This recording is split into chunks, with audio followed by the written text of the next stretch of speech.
Well,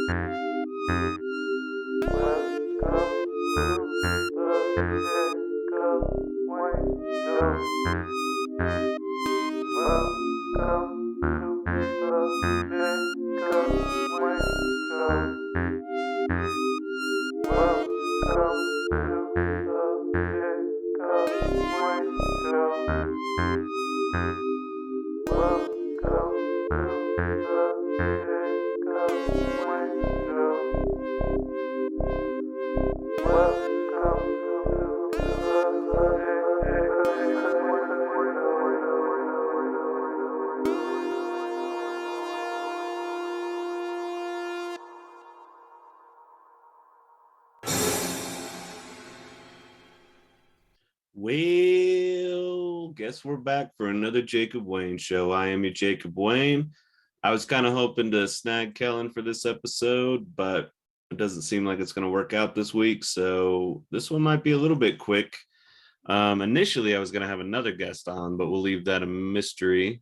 That didn't work out either. So I guess I procrastinated on this episode and just thinking there was going to be some guest and a little chit chat there, and that would fill up a lot of it, but turns out not much. So here I am on a Sunday, uh, filling up the whole kit and caboodle. I suppose if there's a chance Kellen gets a hold of me, maybe that'll be segment number 2, but it doesn't seem likely. I'm just going to throw it out there. So, all right, let's get rolling. I guess we'll just hit all the little beats until there's no beats left.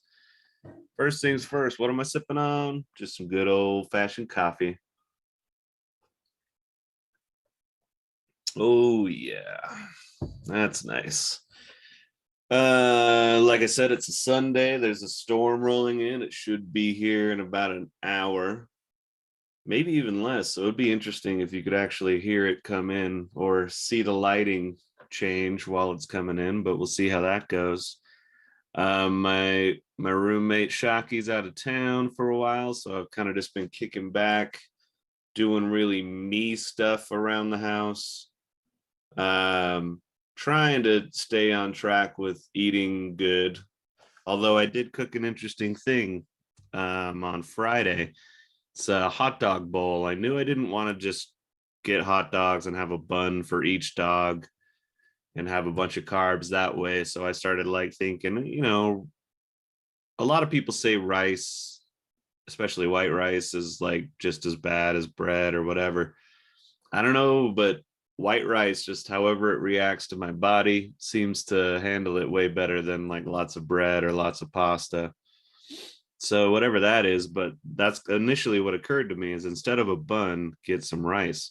So I did this like rice bowl thing where I chopped up the hot dogs into bits and fried them up, then fried 2 eggs, cooked up some rice, put in a little bit of soy sauce and some ground, I always forget the term for it, but like ground mustard.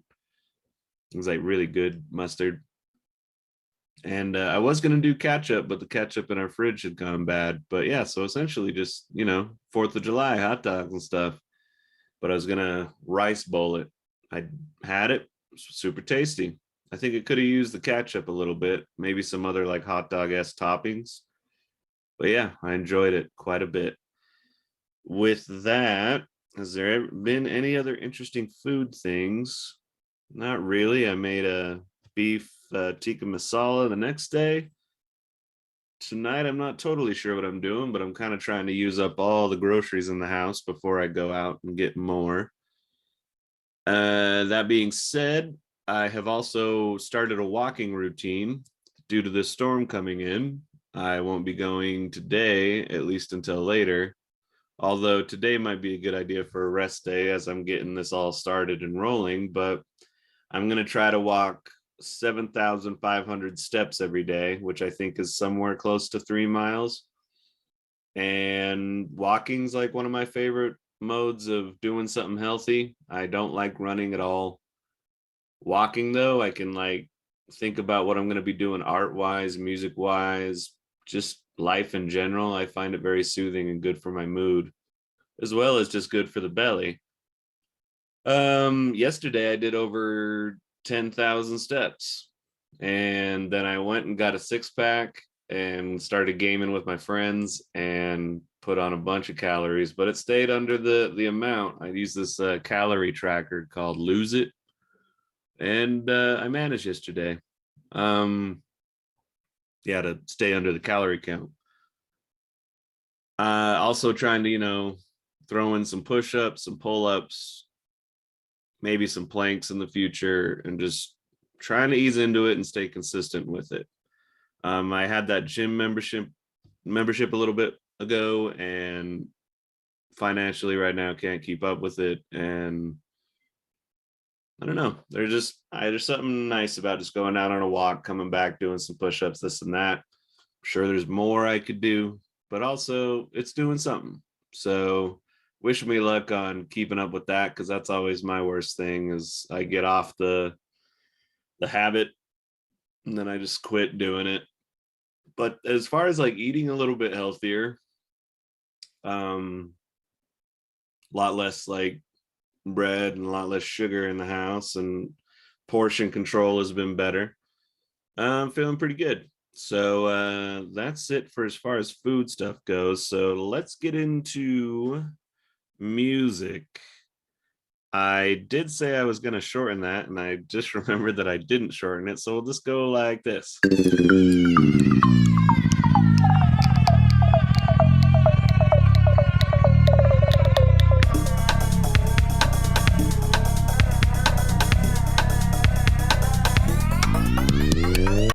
All right. I'll make a tastier one later, but let's get into the music stuff. New releases. There's a new single by Butcher Brown. Really tasty act. I've mentioned them before. They say they make solar music, forward-thinking, expansive hybrids of jazz and hip hop infused with elements of funk, soul, rock, and every other sound under the sun. Their southern psychedelic fusion. Yeah. Super great band. Haven't heard the single yet, but I'm excited to listen to it. A new single from Brutus. Yeah, Brutus is, let's see, how do they describe that? It's a female drummer. It's a trio, and she also sings. And I guess they're from Belgium, but pretty great stuff. So haven't heard that one yet either, but excited to listen to it. A lot of everything else on my new release thing is kind of remixes or stuff on soundtrack tracks like Goodbye to Love by Phoebe Bridgers. By Giwan Chan and Shirt. The rapper Shirt. That's why I recommended it. Have to try that out also. And then this is probably the most interesting one to me that I have also not heard yet. Probably should have listened yesterday, but whatever. It is Unanimous Goldmine, the original soundtrack of Neptune Frost. I'm not sure what Neptune Frost is, but it's put together by Saul Williams, who is a poet, an artist that I really admire. I really loved his first couple albums, and first three actually, and then the fourth one did nothing for me, and I kind of fell off. Maybe I need to give it another listen or give this a listen. It's a lot of tracks. A lot of them are kind of, under 2 minutes. So I don't know. Should be an interesting listen, I would hope. But man, it's hard to compete with those early Saul Williams albums, I think. Or, maybe just kind of grown out of it or something like that. One of these remixes or redos is Iggy Pop doing a version of Danny Elfman's Kick Me from his pandemic release album that I forget the name of. But yeah, so that's as far as new releases go. I should have pulled it up, but let's see if there's anything interesting in the headlines. Oh yeah, R. Kelly sues Metropolitan Detention Center, Brooklyn over suicide watch conditions. I'm not going to go dive into that article. I feel like that's a bunch of fucking R. Kelly being a piece of shit cultist, sex cultist, really. Ah, man, if only I'd known that Gotham City song on the Batman and Robin soundtrack that I used to love as a kid. I was just singing along with the sex cultist. Who knew? Yeah, but he got convicted to 30 years for his stuff, so maybe this is his way of lashing out against all that kind of stuff. Lauryn Hill reunites with Wyclef Jean to perform Fuji songs at Essence Festival. That must have been pretty cool. All right. I'm not sure if I saw too much there. Let's check out one other source real quick.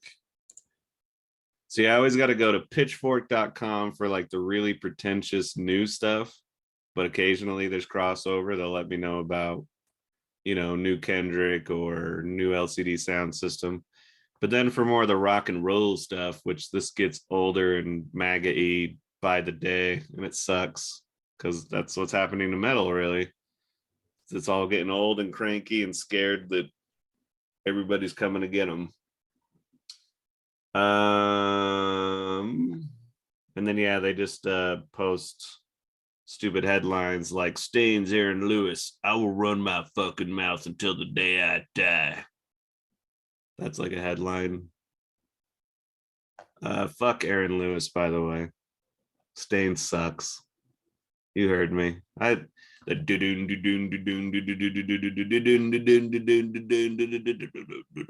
Best thing they ever did, and that was the bassist. It's been a while since I could listen to fucking Stain. It's been a while.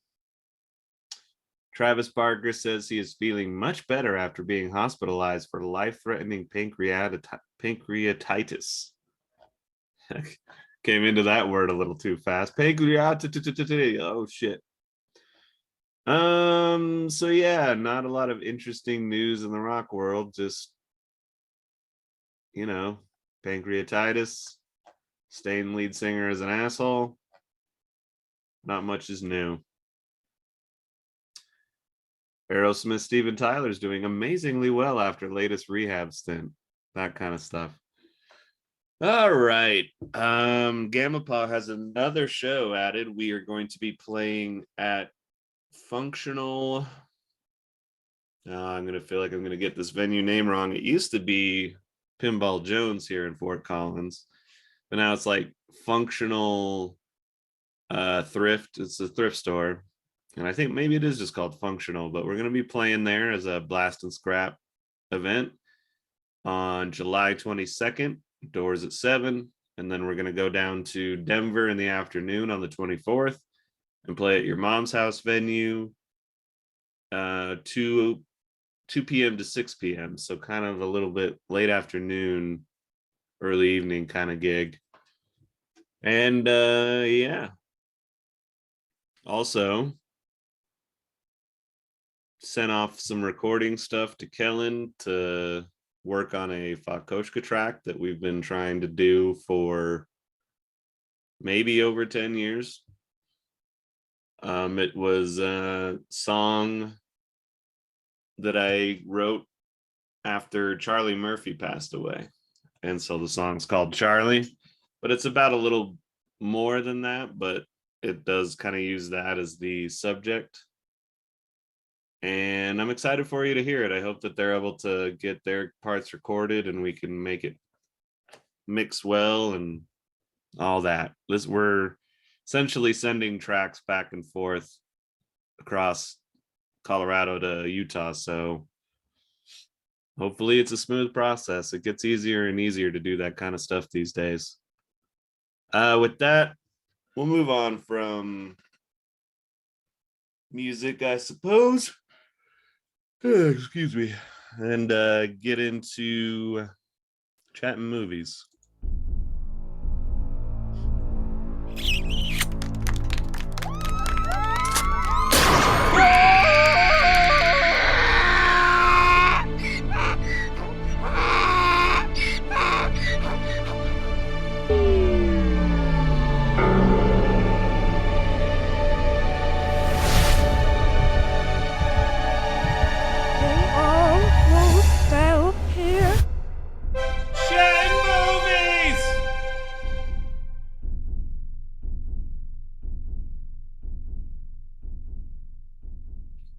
All righty. We are in the chat and movies section of the podcast.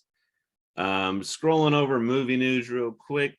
Dune Part 2 begins production this month in Italy, and they're expected to release that November 17th in 2023. So it's a ways off, but it'll be here before you know it. I've definitely learned that over the years when you hear about movies starting their production.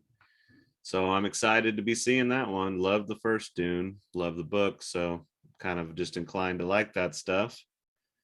Um, Lots of opinion articles. I'm not seeing way too much interesting there. Just a lot of box office news. I did order Everything Everywhere All at Once on Blu-ray. I'm excited for that to show up. I pre-ordered it. I think I might be getting that about the 7th of July, something like that. So if you haven't seen that movie, I can't remember if I've talked about it on this podcast, but it's easily one of my favorite movies over the last 10 years. Just really hit home for me and touched on a lot of themes that I care about or am interested in, and did it in a very fun, stylized way. And it really is a lot of stuff, but it's good stuff. But the only movie I watched this week was Scream, and I gave it 2.5 stars. I didn't really like it. Thought it was actually pretty bad. And Scream and Halloween doing these like throwback nostalgia requels or something like that. They're like reboots but sequels kind of thing. I'll give that to the Scream franchise. They're always pretty good at, you know, commenting in a very meta way on what they're doing. And so each movie, even if it is kind of cheesy and lame, they're like, don't you understand? We're in the cheesy and lame version of the Stab series, which is them talking about their own movie that was made from the killings in the first one that was all meta. Blah, blah, blah, blah. Yeah, nothing beats the first Scream. I like 2 and 3, but yeah, they got worse and worse as they went along pretty consistently. That's how I would rank them. 1, 2, 3, 4, 5. Let's move that right there. All right. Their little tidbit about, commentary on elevated horror. They like quiz the main girl at the beginning of the movie on elevated horror. And yeah, I kind of like that part. They mentioned a bunch of movies that are better than this movie, like The Babadook and The Witch and Hereditary. Just, I don't know. If you like this Scream more than those movies, then I lose a little faith in your movie opinions. Just being real with you. This person, Sergio Robles, does the classic. This review may contain spoilers. He gave it 5 stars. I can't believe the killer was the friends we made along the way. Why 5 stars? Wow. Okay, here's a 2-star one by Matt Lynch. He's a guy I've followed on this site. Not as dire as the insipid tin-eared "how do you do, fellow kids" cynicism of part 4, but still pretty meagerly inspired. Having the characters merely mention junk science like elevated horror and requels doesn't make this productively metatextual. And that's setting aside the fact that the meta stuff has so basically dominated horror for the better part of the last 25 years that it's become yet another exhausted trope. Doesn't do one single surprising thing. Plus, I called the mystery in the first 15 minutes. That's interesting. I didn't even bother trying to like really figure it out. I don't really do that with like mystery-esque type films like whodunits. I just, you know, I have to really be into the story to like really start being curious about that stuff. And this was just like, oh, I'm sure it'll be a twist, whatever. But this Matt Lynch here, he gave it 2 stars. He he is right. The meta stuff has essentially been the standard for about 25 years. So it's played out. It's not clever or interesting anymore. It's like, oh, of course it's meta, just like everything else is meta. Commentary on the real world and the state of the industry. Bear, bear, bear, bear. You know what? I'm going to lower my rating. Let's turn it to 2 stars. I agree. Fuck this movie. I do prefer the Babadook, which is a line in the movie. Only good line. Maybe not the only good line, but yeah. All right. That was the only movie I watched, but I did also finish Stranger Things season 4, which I absolutely loved. It's first things first, I will say it is absolutely catered to me. It is a bunch of 80s stuff, Spielberg influence, Stephen King influence, Winona Ryder. It's Winona Ryder looking delicious. Just adorable kid comedy that works way better in this than it did in that It movie. And here's the one thing, feel free to write in and correct me if I'm wrong, but I am almost 100% certain that I read somewhere that the Duffer Brothers had the rights to adapt a Stephen King do an It adaptation.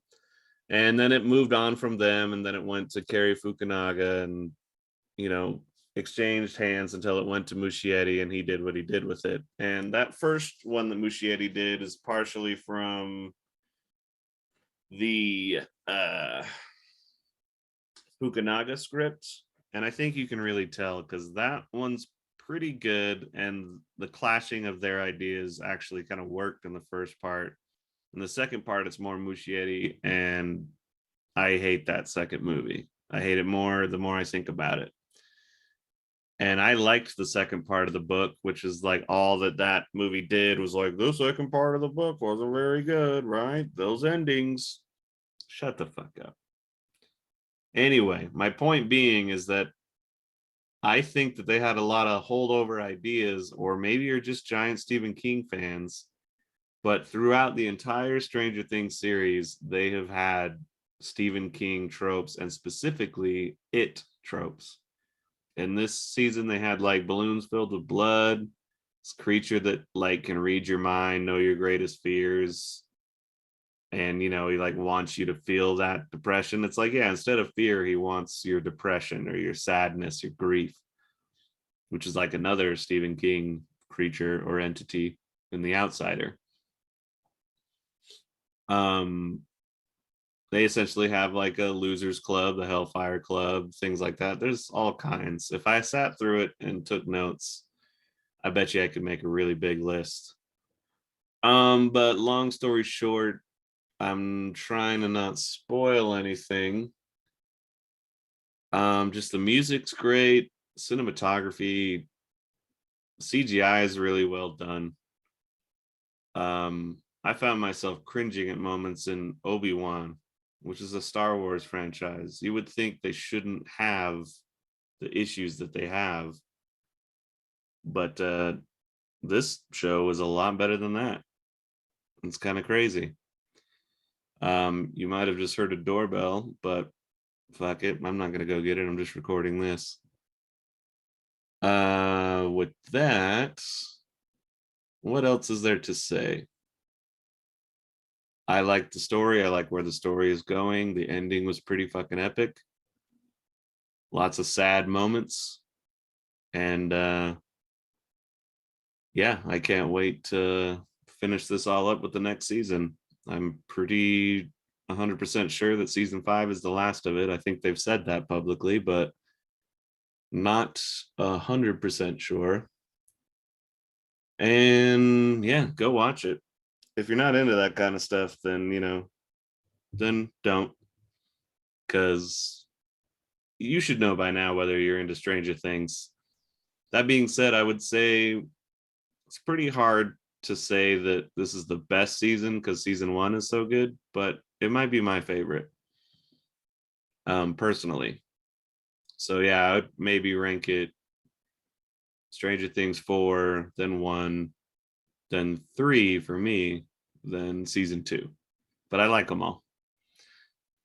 With that, let's move on from movies and see what else we could chat about before wrapping up the episode.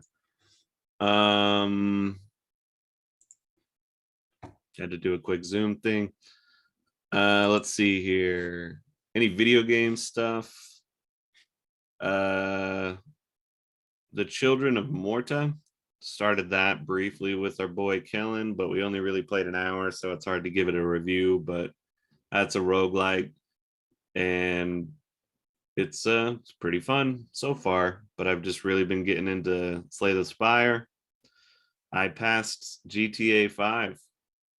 Yeah, I know I'm late to the game, but I finally passed that game. I just mainly focused on the main storyline, and yep, got it done. I'm going to be moving on to Red Dead Redemption 2. Might have already mentioned that in the last episode, so we'll just move on from video games. Let's do some quick news headlines that I dropped in for a good news, bad news, and then we'll wrap this all up. Bad news. Good news. Bad news. Good news.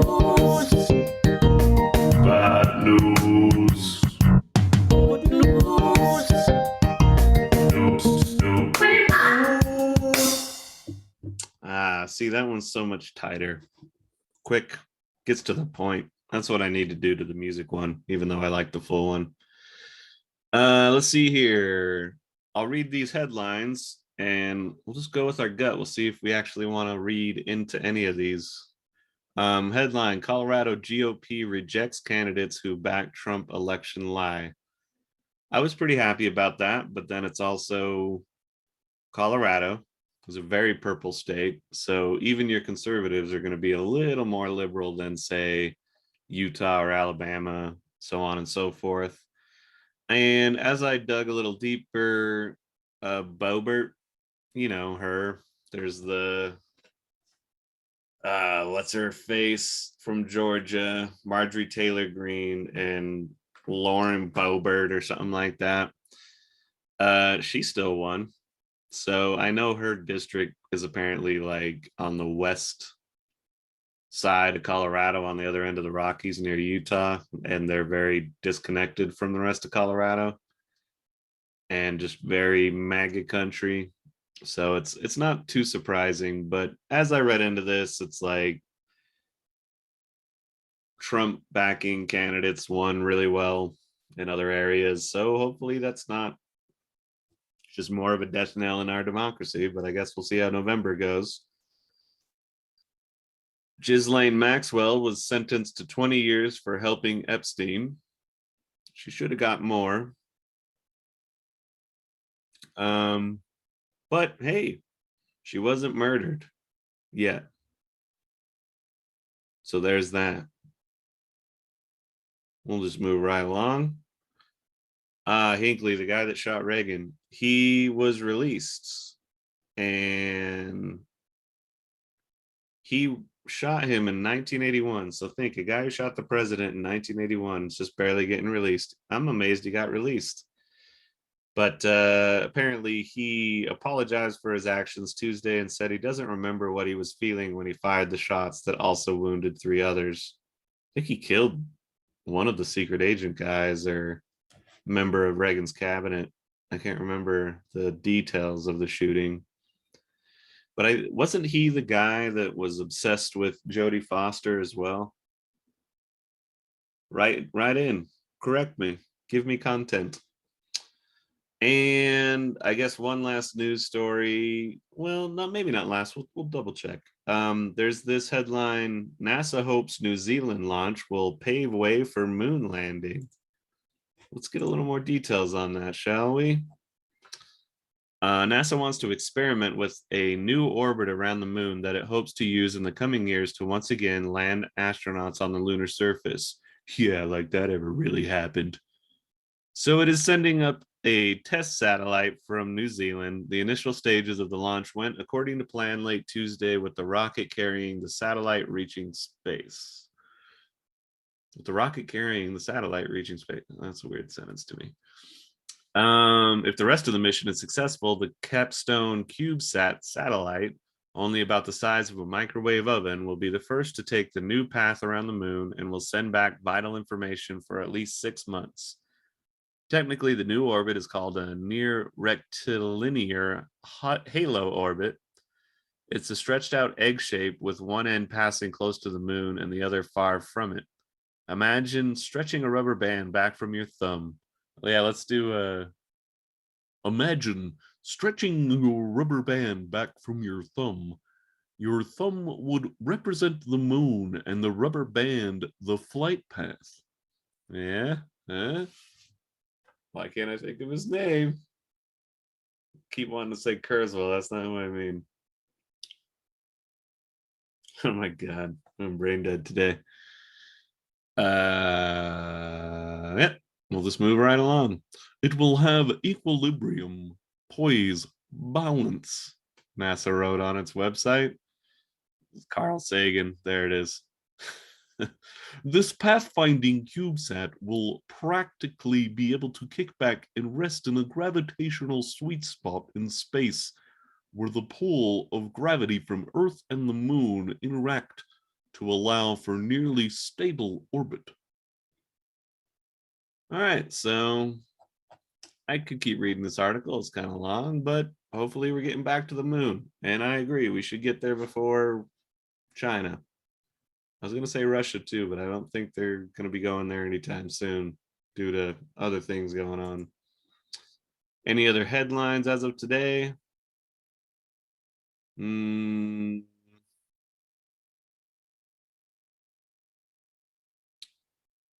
Stay tuned. There's for new evidence against Trump in July hearings. Yay, arrest him already. I don't really give a fuck.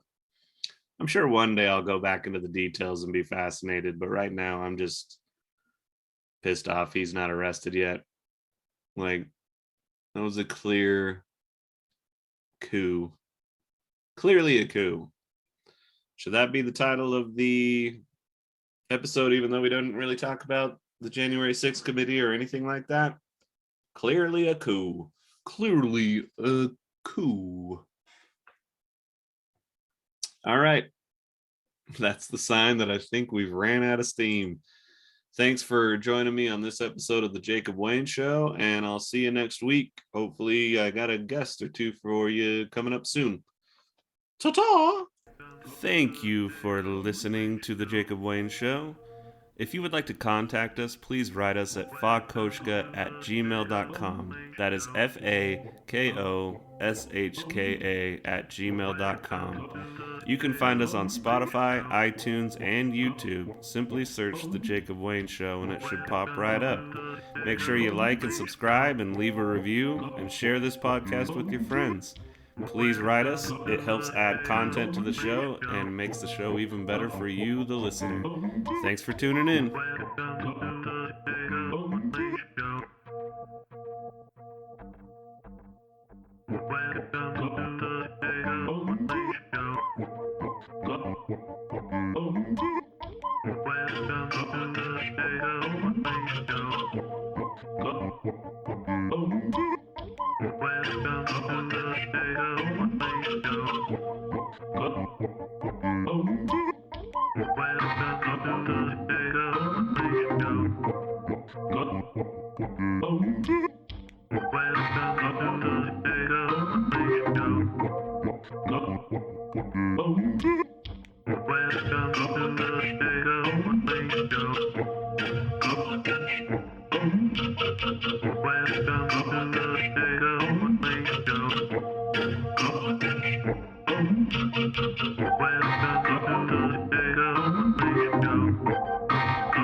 Welcome to the Jacob Wayne Show.